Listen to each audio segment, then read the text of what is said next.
이번 대북 제재안의 성패는 중국에 달렸다 해도 과언이 아닙니다.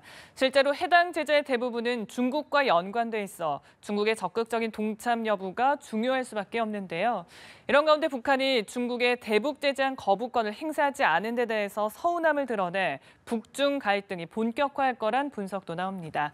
중국은 과연 국제사회의 바람대로 새로운 대북 제재안을 완벽히 이행할까요? 또 앞으로의 북중 관계는 어떻게 전개될까요? 상하이 정주호 특파원이 살펴봤습니다. 새로운 유엔 안보리 대북 제재의 키는 중국이 쥐고 있다는 평가가 일반적입니다.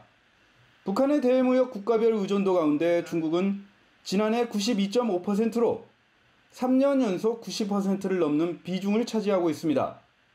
하지만 중국의 의지에 의구심이 적지 않습니다. 중국이 형식적으로는 충실한 결의 이행을 주장하고 있지만 제재 강도를 임의로 조절하는 고무줄 제재를 또다시 작동시킬 수 있다는 겁니다. 중국은 그동안 미중 관계나 한반도 정세 변화에 따라 북중 밀무역을 방조하거나 제재 강도를 조절한다는 의심을 받아왔습니다.